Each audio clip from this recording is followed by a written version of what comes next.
চেষ্টা করিনি, কিন্তু এই প্রথমে অনেক ভিডিও দেখেছি, দেখি কতটা কি করতে পারি। মা 2-3 দিনের দুধটা রেখে দিয়েছিল, সেই দুধটা দিয়ে বানাবো। এরকম ভেজাল কেন দিদি? ভালো বেশি দিলেই ভালো হবে, পুষ্টি জিনিস অল্পই বেরোয়। ভালো জিনিস অল্প কয় ভালো। কাজু কিশমিশ দিয়ে দিয়েছি, কাজু কিশমিশ দিয়েছি, বেকিং পাউডার দেবো, বেকিং পাউডারও দিয়ে দিয়েছি। এবার হাতে করে ভালো করে ভালোবাসা হবে, চটকু মটকু হবে। আমি অত রান্না বান্নার বিষয়ে জানি না, দিদি করে, আমি দাঁড়িয়ে দাঁড়িয়ে দেখি আর আমি খাই। আমি খেতে খুব ভালো পারি। কোনো রেসিপি করতে গেলে না একটা জিনিস খুব ভালো, কিছু আমাদের কিনতে হয় না। অনেক বড় কলা পাতা দিদি। হ্যাঁ, কেটে নেবো। বাটির মধ্যে আমাদের দেওয়া হয়ে গেছে মিশ্রণটি। এ দিদি দেখ, ওটা কিন্তু ফুলেছে। ফুলেছে কিন্তু 10 মিনিট দিয়ে দে, দেখি কি হয়। পুরো দোকানের ওটা খুব হালকা মিষ্টি হয়েছে, যেটা ভালো লাগে।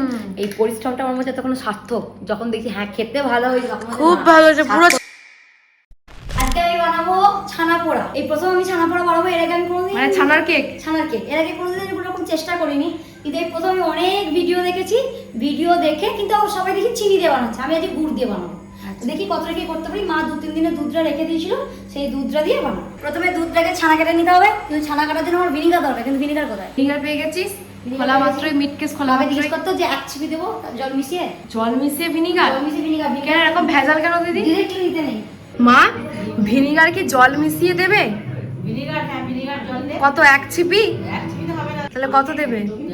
হাফ গ্লাস দিতে হবে। ছোট কাঁচের গ্লাসটা, ছোট কাঁচের গ্লাসে half glass vinegar, half glass জল। ফুল গ্লাস করে দিতে। ঠিক আছে, কাঁচের গ্লাসে হাফ গ্লাস জল আর half glass vinegar. Half glass জল হবে আর 2 চামচ ভিনিগার। ওটা ওই ছোট গ্লাস না, ছোট গ্লাস। ও সেইটুকুটাই? হ্যাঁ, এই গ্লাসটা হবে? ওইটাকে না, একটু ছোট কাঁচের গ্লাসে চায়ের ওখানে চায়ের গ্লাসগুলো? এই গ্লাসটা দিদি। এটা তো ঠিক আছে, একই মাপ। হাত বাটি জলের মধ্যে এখন 4 চিপি ভিনিগার দেওয়া হচ্ছে। 5 চিপি দিয়ে দিলি? মা যেটা বলছে এরকম 1 চিপি বেশি দিই। মা কম কম বলে, মা প্রো প্রপার জানে, আমি জানি না, ওই জন্য বেশি বেশি দিই। বেশি বেশি দিলেই ভালো বেশি হবে। বেশি দিলেই ভালো হবে। পেয়েছি সুজি? সুজিও 2 চামচ লাগবে? 2 চামচ মতো লাগবে। আচ্ছা, গুড় লাগবে। গুড়টা এখন না, গুড়টা এখন দেরি আছে। কাজু লাগবে, কিশমিশ লাগবে, কিন্তু অল্প পরিমাণে। তোর রান্নাতে কাজু কিশমিশ থাকবে, এটা হয় না? দুধ ফুটছে, এবার এর মধ্যে দিয়ে দেওয়া হবে ভিনিগার জল। দিয়ে দাও। হচ্ছে মনে হচ্ছে? হচ্ছে হচ্ছে। হয়ে গেছে, ছানা কেটে গেছে। আমার দিদি যত রান্না ছানা আছে তার থেকেও বেশি বড় যন্ত্র বার করেছে। ছানা ছেঁকে গেছে, সব জলই জল। ছানা আর কই বেরোলো দিদি? পুষ্টি জিনিস অল্পই বেরোয়। ভালো জিনিস অল্প কয় ভালো। এবার এটা একটু ধুয়ে নেবো। ছানাটা আমি একটু জলে ধুয়ে নিয়েছি। এবার এর মধ্যে আমি একটু গুড়, একটু সুজি, একটু ওই কি বলে কাজু কিশমিশ সমস্ত কিছু মেশাবো। মানে ভালোবাসা, ভালোবাসা, হ্যাঁ অন্তরের ভালোবাসা। অন্তরে, সত্যি এটা অন্তর থেকেই আমি বানাচ্ছি। কতটা কি বানাতে পারবো আমি জানি না, কিন্তু আমি অন্তর থেকেই বানাচ্ছি। আমি এটা খুব মনে করি। হ্যাঁ, অনেকে তোমরা বলো তোমার কাছে তো সবই অমৃত। আমি মনে করি যে তেল মশলা এই সমস্ত জিনিস যদি পারফেক্ট দেওয়া হয় তাহলে সকলেই রান্না করতে পারে, কিন্তু এই যে ভালোবাসাটা দিয়ে রান্না, সেটা কিন্তু সবাই পারে না। আমার মা পারে, ওই জন্য আমার মায়ের সমস্ত রান্নাই আমার কাছে অমৃত লাগে। তাই এটা কতটা পারফেক্ট আমি বলতে পারবো না, কিন্তু আমি আমার অন্তর থেকে এটাকে করার চেষ্টা করছি। দিদি এখন সুজি দিচ্ছে, 1.5 চামচ মতো সুজি 1.5 দিয়েছে। চামচ একটু বেশি দিয়েছি, 2 চামচ মতো সুজি দিয়েছি। এবার এর মধ্যে দেবো একটু ইয়ে দেবো, কি বলে যে কাজু কিশমিশ। কাজু কিশমিশ তো দেবো, আর একটা কি দেবো? গুড়। গুড় দেবো, কাজু কিশমিশ দেবো, ঘি দেবো। ঘি দেবে। দিয়ে মাখবো। দিদি এখন কাজু কিশমিশ গুলোকে একদম ছোট ছোট করে কুচি কুচি খুব করে ছোট নয়, নিচ্ছে। তারই মধ্যে একটু ছোট করে নিচ্ছি। দিয়ে কাজু কিশমিশ মেশানো হবে, তারপরে গুড়টা। তারপরে গুড়টা আর একটু ওই বেকিং ইয়ে দেবো, পাউডার দেবো। আচ্ছা, বেকিং পাউডার বার করবো নি? বেকিং পাউডার আর কোথায় আছে? অন্নপূর্ণা ভান্ডার। অন্নপূর্ণা ভান্ডার তাহলে মাকেই ডাকতে হবে। না পাবি, দেখ খুঁজে পাবি, বেকিং পাউডার লেখা আছে, হলুদ রঙের কোটো, লাল রঙের ঢাকনা। রে বাবরে, তোর মুখস্থ গেছে নাকি রান্না করে করে? বিরাট ব্যাপার তো দিদি তো। হলুদ রঙের কোটো, লাল রঙের ঢাকনা, এই তো বেকিং পাউডার লেখাও আছে। পেয়েছি দিদি, পেয়েছি বেকিং পাউডার। বেকিং পাউডারটা কেন বলতো আমি চিনি? এই গায়ে হলুদের লুক, আর দুটোই লাল। হ্যাঁ, এর লুক কি চেঞ্জ হয়েছে? আগে যে হলুদ হ্যাঁ, আগের পাশে কোটোটা দেখছি ওরকম হলুদ আর লাল। এদের লুকটা তাহলে চেঞ্জ হয়েছে। কাজু কিশমিশ দিয়ে দিয়েছি, কাজু কিশমিশ দিয়েছি, বেকিং পাউডার দেবো, বেকিং পাউডারও দিয়ে দিয়েছি। এবার হাতে করে ভালো করে ভালোবাসা হবে। চটকু মটকু হবে। হ্যাঁ, দিদির এখন হাতে জাদু চলছে। একটু ঘিটা নিয়ে আয়। চলো, ফ্রিজে আছে ঘি, এই যে ঘি একটা কাপ নিয়ে নিন ম্যাম, আপনার সেবায় আমি নিয়োজিত। এতটুকু ছানায় অনেকটা ঘি দিয়ে দিয়েছি আমার দিদি। হ্যাঁ, প্রায় 1.5 চামচ। ঘিটা দিলে জিনিসটা বেশ একটা ঘি ঘি একটা ফ্লেভার আসবে। আচ্ছা, আমি অত রান্না বান্নার বিষয়ে জানি না, দিদি করে, আমি দাঁড়িয়ে দাঁড়িয়ে দেখি আর আমি খাই। আমি খেতে খুব ভালো পারি, খেতেও তো কাউকে হবে। এইটি হলো আসল কথা। রান্না করলে হবে না, রান্নাটা খেয়ে অপর মানুষটা খেয়ে বলবে হ্যাঁ দারুণ হয়েছে। ও যে আমার তেল মশলাটা বিচার না করে এতক্ষণে আমার ভালোবাসার পরিশ্রমটা বিচার করবে, এটা খুব ভালো লাগবে। ঘি চলে গেছে, এবার লাগবে গুড়। কোনো রেসিপি করতে গেলে না একটা জিনিস খুব ভালো, কিছু আমাদের কিনতে হয় না, সব মায়ের কাছ থেকে পেয়ে যায়। মানে একটা দিনও দেখলাম না যে এটা বানাতে গিয়ে আমাদের কিছু কিনে নিয়ে আসতে হলো, মানে মশলাপাতির বিষয়টা কিছু কিনতে হলো না, সব মায়ের কাছ থেকে পেয়ে যায়। এবার গুড়টা কোথায়? আচ্ছা এইটা, তাহলে এটাই হবে মনে হচ্ছে, জানি না আমি ঠিক। গুড়গুলোকে একদম ঘুষে ঘুষে বার করা হচ্ছে। আর এটা খেজুর গুড় তো? এটা খেজুর গুড়। আমাদের শীতকালে অনেকটা খেজুর গুড় একসাথে বাবা এই পাটালি গুড়টা তুলে এনে রেখে দিয়েছিল। আবার চলছে এখন হাতের জাদু, হাতের জাদু চলবে চলবে। এবার এখন কলা পাতা, যেটা বাবাকে দিয়ে আমি বিকালে আনিয়েছি, আমাদের কলা গাছ আছে, সেখান থেকে বাবা একটা কলা পাতা কেটে এনে রেখেছে। এবার আমি বাটি শেপ মতো করে দিয়ে দেবো। অনেক বড় কলা পাতা দিদি। হ্যাঁ, এর কেটে নেবো। কটা লাগবে? একটাই লাগবে, তাহলে বাটি শেপ অনুযায়ী কাটতে হবে নাকি? বসিয়ে নি সেটা। না বসলে হবে না। আমার দিদি এখন যুদ্ধে নেমেছে কলা পাতা। কলা পাতার যুদ্ধ। আর এত বড় কলা পাতাটা তাহলে কি হবে? ওটা লাগবে না, তুই খেয়ে নিবি। খেয়ে নেবো। নষ্ট করবো না মানে এর উপর রেখে খেয়ে নেবো। তুই কি, আমি ওটা বলতে চাইছি, তুই কি বলতে চাইছিস যে পাতাটাকে খেয়ে নেবো?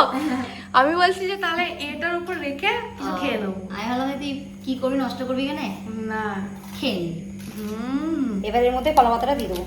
আর একটু ছোট করতে হবে নাকি? মনে হচ্ছে, তারা দেখি। আর একটু ছোট কর। ছোট করবো?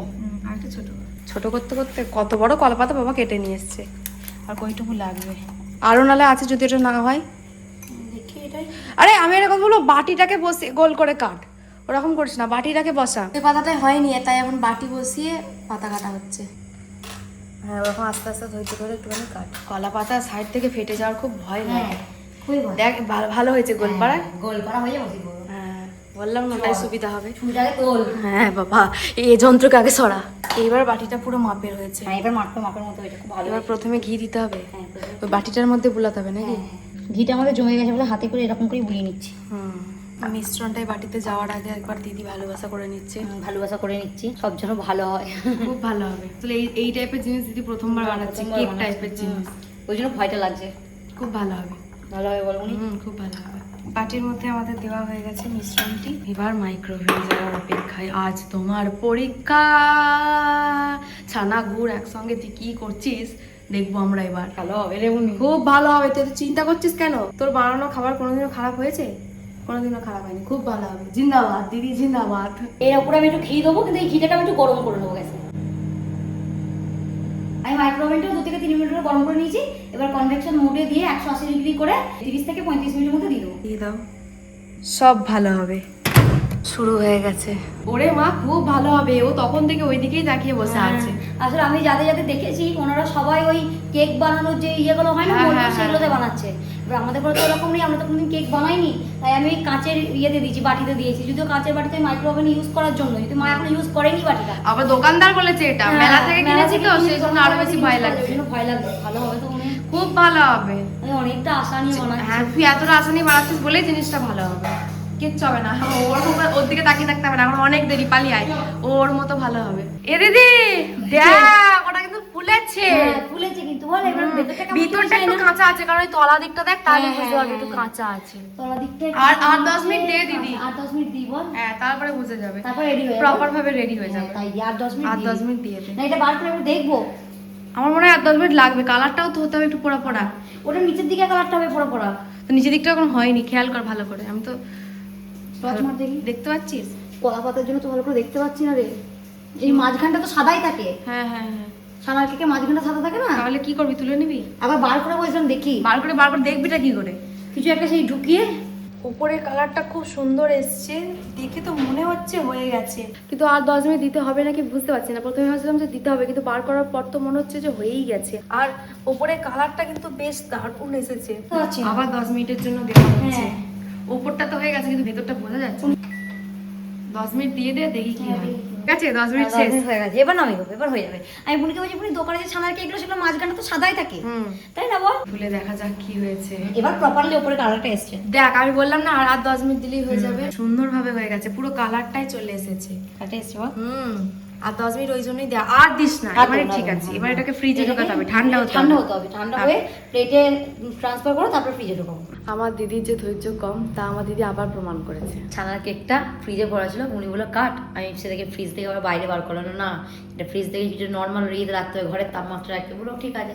দিয়ে ইউনিভার্সিটি চলে গেছে, তখন আমার বলছে এরে এবার তো ছানা কেটে কাটতে হয়। আমি সেটাকে সুন্দরভাবে কেটে ফ্রিজে আবার ভরে দিয়েছি। বাহ, ওই যে বলছে ছানা কেকটা কাটবি না, আমি কেটে আমি ফ্রিজে ভরে দিয়েছি। চলো বার করা যাক। খেতে কেমন হয়েছে জানি না, তবে প্রথমবার করে আমি ভীষণ আনন্দ পেয়েছি। এই হচ্ছে আমাদের ছানার কেক। দেখা যাক, দেখি একদম পুরো সফট, এই যে সফট, পুরো দোকানের মতো। পুরো দোকানের মতো খুব হালকা মিষ্টি হয়েছে, যেটা ভালো লাগে। এই পরিশ্রমটা আমার মধ্যে তখন সার্থক, যখন দেখি হ্যাঁ খেতে ভালো হয়েছে তখন খুব ভালো হয়েছে, পুরো ছানার কেক লাগছে, খাওয়া গেছে অলরেডি। খুব ভালো খেতে। এই এই ধারে পোড়াপাটাও ভালো লাগে, ধারে পোড়াটা আরো বেশি ভালো লাগে না? খুব ভালো হয়েছে। এটা আগে কেন বানাসনি দিদি? বানানো হয়নি, এবার বানাবো। অসম্ভব টেস্ট হয়েছে, অসম্ভব। ঘিয়ের যে একটা দারুণ স্মেল আসছে, আর পুরো দোকানের মতো লাগছে ছানার কেক। দোকানে তো খুব সফট, দোকানটা অনেক, আর যেটা চিনি থাকে না সেটা পাবো আমরা। হ্যাঁ, এটা চিনি নেই বলে আরো বেশি সফট হয়েছে, নরমটা হয়েছে। হ্যাঁ, হয়েছে, তাই না? দারুণ হয়েছে। তো আজকে ছানার কেক খেতে খেতে আমরা আমাদের ভিডিওটা শেষ করলাম। তোমরা সবাই খুব ভালো থেকো, সুস্থ থেকো, সবাইকে ভালো রেখো, আর অবশ্যই ছানা পোড়া খেও। এক কথায় অসাধারণ হয়েছে। টাটা।